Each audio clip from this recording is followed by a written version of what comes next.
Hi everyone, welcome back to How We Roast Cook. In today's video we're gonna make a lovely pizza. I have my chicken already seasoned from last night.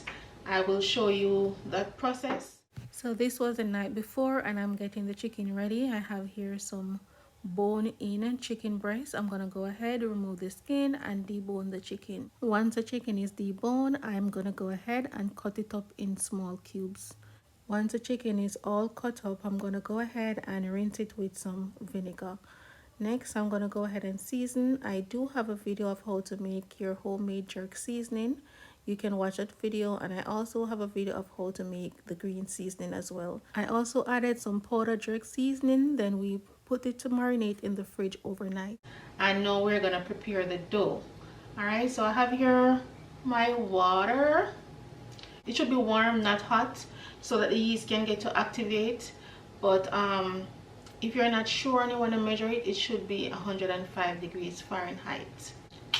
I'm going to add a teaspoon of sugar. This will help the yeast to activate.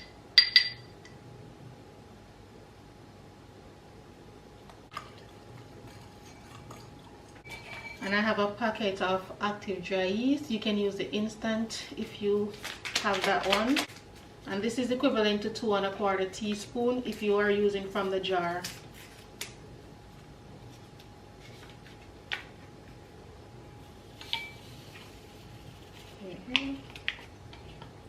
Mix it in. Now we're going to allow this to sit for about 4 to 5 minutes until it gets nice and foamy. You know the yeast is activated and ready to be used. So we're just going to cover it for a few minutes. We have here 4 cups of bread flour. If you don't have bread flour, you can use all-purpose flour. And I'm going to add some salt in there.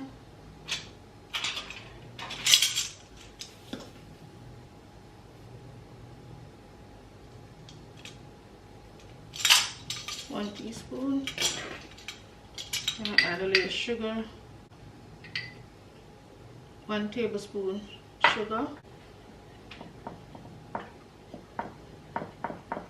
Right, let's look at it. It's nice and foamy. And there it is. I'll pour everything in.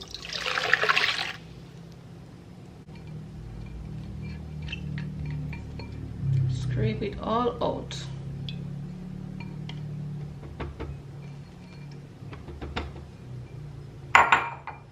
I'm going to add some olive oil. 2 tablespoons.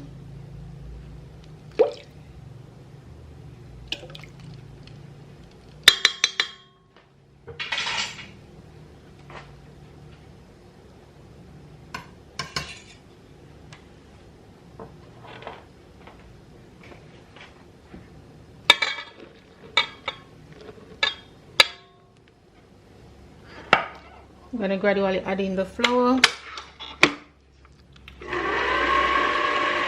If you don't want to use a mixer, you can go ahead and knead it as if you're kneading flour to make dumplings. It's totally fine. I've done it several times and it comes out nice. It just takes more work, more arm strength, and you have to knead it for a longer period.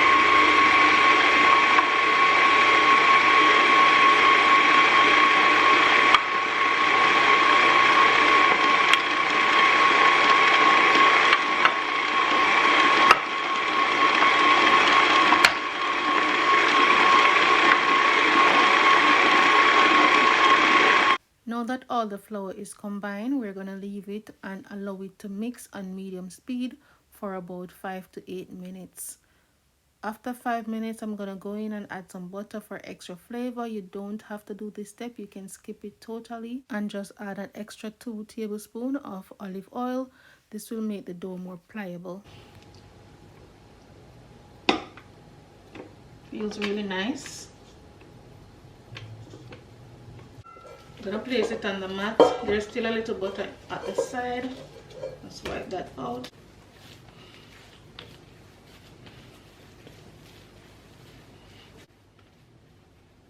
Look at how nice and pliable the dough is. Once you press it, it does bounce right back. So it's kneaded properly.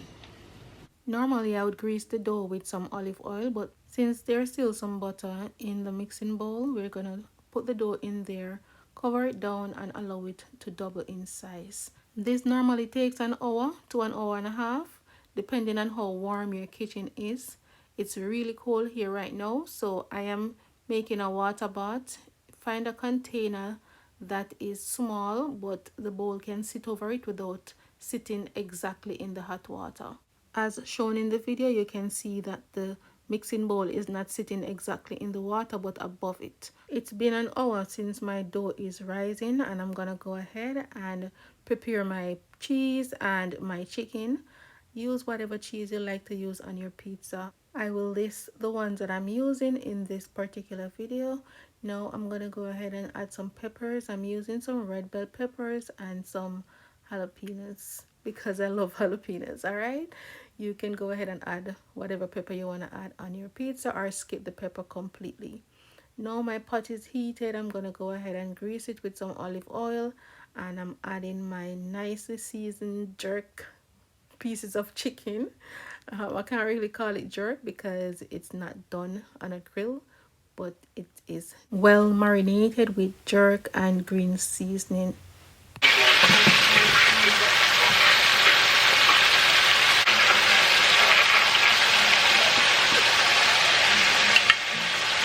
Once my chicken pieces are cooked, make sure that they're not dried out, they're still juicy and tender.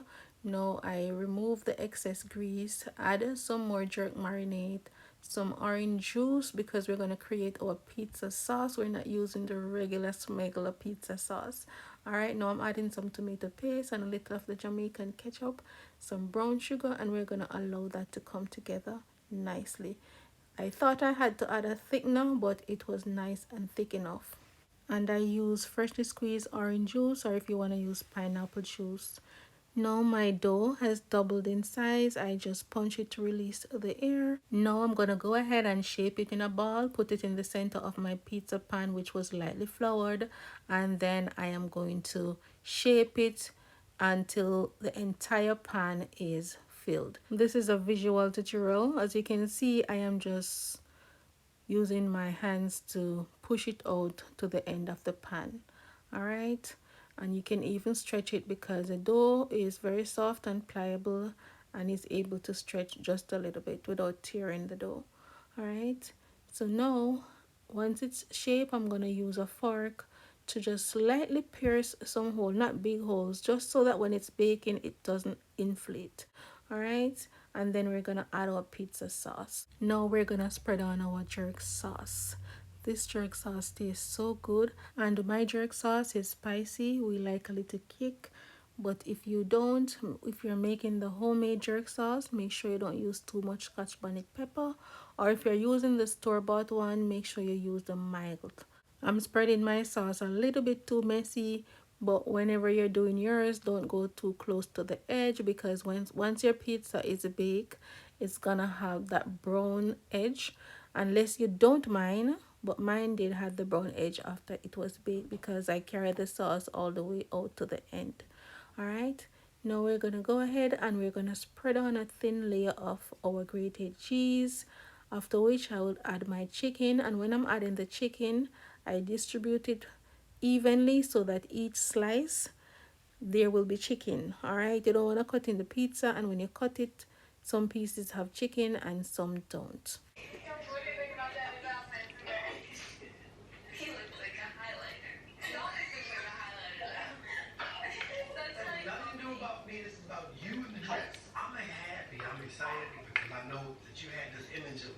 Once the chicken is evenly distributed, I went in with some more cheese. My daughter was in the background saying, "Mommy, add more cheese, add more cheese." But you can go ahead and add the amount of cheese that you like. All right, after which I'm going to go ahead and add my peppers, and I also distribute them evenly so that they can be on each slice. My oven was preheated at 425 degrees, and we're gonna go ahead pop it in, and this will take anywhere from 15 to 20 minutes. And here it is all out. You can see the brown edges that I was talking about. It's golden brown, it's not burned, and it tasted so good. I had to have the first slice. I am not a big fan of pizza, but whenever I make my own pizza and add whatever I want on it, it's always a hit. Trust me. Go ahead, give it a try. Look at me being glutinous. This was so hot and delicious at the same time. I really enjoyed it. And as you can see, the crust came out perfect. The only thing I would say is that there's too much meat on this pizza, but you can't tell my daughter that. Alright, thank you so much for watching. I really enjoyed making this video and we all enjoyed the pizza. Thank you for watching and I hope you're having a lovely week. Stay safe and I'll catch you in my next video.